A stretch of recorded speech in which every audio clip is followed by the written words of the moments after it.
Welcome back to Sonic Satellite. We're here in Starlight Zone, the second to last zone, and the zone that I personally consider to be my favorite zone in all of Sonic the Hedgehog 1. I absolutely adore Starlight Zone. I just love the vibe of this zone. I love the starry background. I love how when you go lower, you can kind of see the sort of skyline of a city, and it's great. I don't think that I actually go low enough for us to see the skyline of the city because I like to keep it high up, because the higher path is generally the better path to take in Starlight Zone if you need to get another Chaos Emerald like I do. I love the song of the stage. I actually used to have this song as my ringtone for my cell phone back when I was a young teen. But I had to end up changing it because I used to get phone call anxiety every time I would play this game. Like whenever this level would start, my brain would immediately say, "Hey, check your phone, you're getting a call." So I changed it from that there. And this is one of the easiest special stages ever for the white Chaos Emerald. What flavor do you think the white Chaos Emerald is? I assume it's like mystery flavor, like how the white airhead is. You ever have white airheads? What is that flavor of the white airhead? See, I personally don't like airheads at all, but well, I like airheads extremes, but they're not even the same things as airheads. They're more like strips of like gummy candy with sour coating on them or something. But there you go. Sonic got them all. I got them all because I'm the best. It's really easy, not gonna lie. Back to Starlight Zone. You know, I feel like after the nightmare that is Labyrinth Zone, Starlight Zone is sort of kind of a break for the player. It's a fairly easy zone to get through. It's very relaxing. It has a nice relaxing musical track. It's just, I love these visuals because it looks like so, I don't know, futuristic, but it also looks so like empty and barren. Like this is like a beautiful futuristic society that's, I don't know, that's gone extinct, and this is like the remnants of their of their civilization. Have I played too much Sonic 1 to the point where I'm thinking about these things? I've played this game so many times all the way through. It's one of my favorite Sonic the Hedgehog video games ever. One of my favorite video games in general, I guess you could say. I guess you could say that. But you can kind of see that, you know, in a bit of a way, as you progress through the game, the stages get more and more mechanical, let's say, leading up to the final zone. And there goes Act 2. Went by pretty quick because Starlight Zone is not super duper long. Not a very long zone there. Already in Act 3 of Starlight Zone. And oh, look, you can see the buildings and the skyline of the city. Hope you like that little glimpse because it won't come back. It won't come back. It's gone forever. Here we have this. This part's tricky. Ooh, gotta grab that. Oh, but I fell. I lied. It wasn't gone forever because we just now saw it again. I always love the sparkles here. Interestingly, in this updated version, in the Origins version of this game, and it might have been like this in the Android version too, but if you're playing on original Genesis hardware, there's much more of a flickering effect when it comes to the shield and when your coins get knocked out of you and when you have the invincibility power up and the sparkles are fading. It's kind of like flickers, but in this one, like it just kind of does like a very, very soft fade out, which I could take it or leave it either way, but it appears way better. It appears way better to the eye when you're, I guess, watching gameplay of this. The flickering effects never really agree with capture software. Something to do with the frame rate, I suppose. I don't know. I'm not an expert in such matters. These bomb enemies suck. And look at this part. What are you supposed to do right here?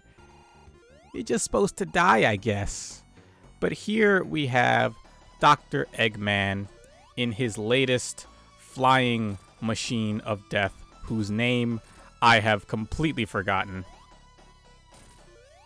But the point here is to use these little spike balls. And you can either launch yourself up to hit Eggman, or you can launch the spike balls into Eggman and just hit him same amount of times. It's pretty easy.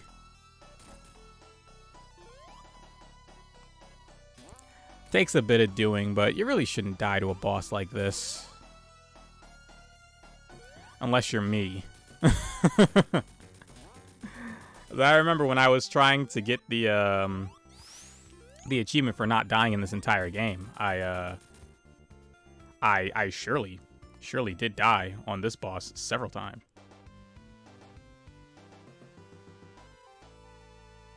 And there you have it. Starlight Zone. I forgot the name of it for a second. Starlight Zone is done for, baby. And yes, the boss we just fought was called the Egg Spiker. I totally didn't just Google it because I forgot. And welcome to Scrap Brain Zone. And be careful, because Scrap Brain Zone is really the hardest zone in the entire game. Love the backgrounds here. That's nothing new. I might as well just stop saying it, right? Because I love all the backgrounds. I think they're beautiful. This background really does remind me a lot of the Archie series and the Saturday morning cartoon where Eggman kind of had Robotropolis. I hope I'm saying that right. I think it's Robotropolis. Wherever his grand city was. It reminds me a lot of that, and it just looks really, really cool, really awesome. And you gotta wonder, right? If Eggman has a giant fortress like this, why does he need to take over everything else? He's just greedy. He's just a greedy, greedy guy.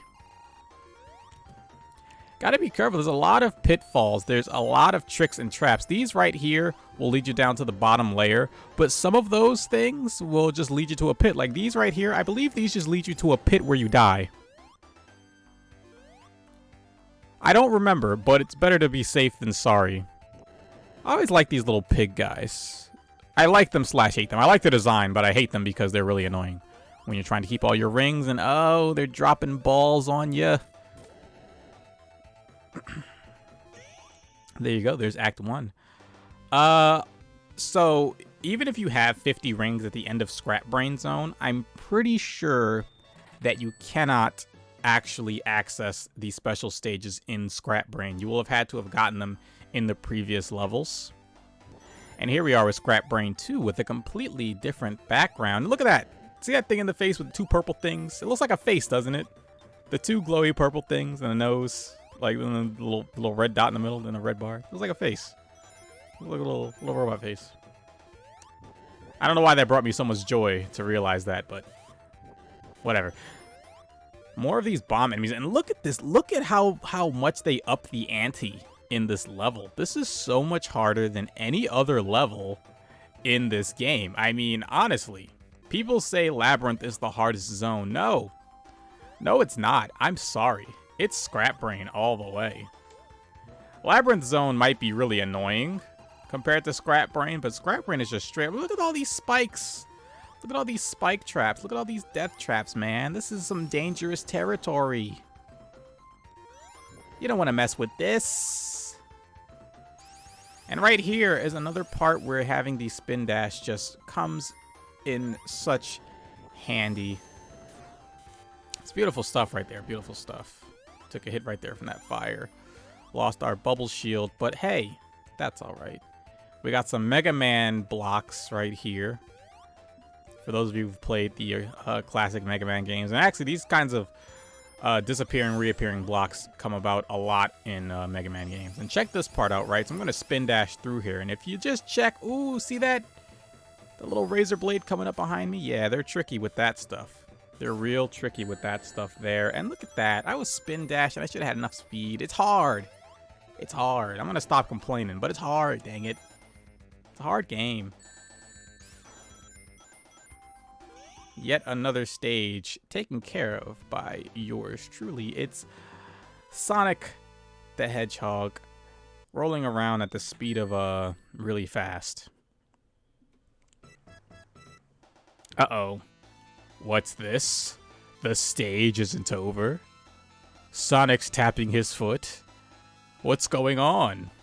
Shall we continue and see what's... Oh my god, it's Dr. Eggman. What is he doing? Surely this must be the final boss. Oh, what a trickster. He pressed a little button and now we're falling. Falling. Down into Scrap Brain Zone Act 3. Wah. Oh, you gotta try and hurry up. Ooh. Yep. So what you want to do, and what I was trying to do, was get in front of that that moving platform right there, because that will allow you to access this portion of the stage, which lets you pretty much skip over, I'd say, a good like 80 to 90% of this level. Because once we come up here and avoid these tricks and traps, we are just about out of here pretty soon. Otherwise, you're going to have to go through another little labyrinth zone style area. Now, I've actually heard that originally the stages were in a different order, and labyrinth zone was supposed to be stage 2 or something like that, or I don't know. But in any case, here goes the final zone. We're at to face the Egg Crusher, the final boss. And the strategy I like to try and use is to stand pretty much in the center and... Oh! Got crushed. You got to be careful there. Yeah, these things will come down and try and crush you. I like to try and stand in the center of these purple orbs, and then when they come down on you, I like to do a jump. I'm not sure if you always have to jump, but pretty much, because they're going to be spaced differently each time, so I try to find where they're the most spaced out, and you just got to stay agile. Watch out for the crushers. Watch out for the purple orbs. You can't carry over any coins. Or I'm sorry, rings. I always do that. I've been doing that forever. I always call Sonic rings coins. It's just a force of habit. But you can't carry over any rings from the previous stage into this stage. So even if you got some rings in Act 3, you can't bring them over here. You're going to start with 0 every single time. And if this is your first playthrough, this boss can be pretty hard. But once you master or get down a solid strategy, you can beat this boss pretty easy. And especially in this version of the game, and I don't really do it here because I'm not very good at it, but there are times when you can hit Eggman twice by hitting him, bouncing off, and then spin dashing into him again. But yeah, there you have it. Eggman has been taken care of for the last time, and we'll never see him again because surely he can't survive crashing in his egg pod like that. And what's the bonus for collecting all of the Chaos Emeralds? You get this special ending scene where Sonic is holding them all, and wow, they're so beautiful. And the flowers are back. Yay. In any case, folks, that's going to do it for this, I guess, section of Sonic the Hedgehog 1. Or of Sonic Origins, where we played through Sonic the Hedgehog 1. Yeah, I know. It's a bit touch and go there a few times, but, you know. This is a great game. I love Sonic the Hedgehog 1991. If you hadn't noticed already, I've played this game tons of times. It's a fantastic game. I mean, what else can I say? What else can I say? If you haven't played Sonic the Hedgehog before, I highly recommend it. I highly recommend Sonic Origins if it's your first time playing a classic Sonic game. It's a really great collection of these games. The anniversary enhancements make them much more approachable, I guess, for newer players, even though I don't think the games are that hard to play in their original forms. But yeah, you get this little montage of all the different stages. You get to hear all the, you know, themes and everything again. It's great. It was a great time. And, you know, and it was just really amazing to me just how good this game was. For this to be, you know, the first Sonic game, and for it to be this high quality. It's a classic. It is 100% a certified classic. I could play this game any day of the week. And there's only a few video games that I can say that I could sit down and play any day of the week. That's Sonic the Hedgehog, The Legend of Zelda on NES, and Halo 3. Those are the 3 games that come to my mind off the top of my head. I could play those games any day of the week, sit down, play them, and have just as much fun as I did the first time I played them. They're just absolutely fantastic and super duper fun. Anyways, folks, thank you for watching. And I'll catch you in the next episode where we're going to be tackling Sonic CD. Until then.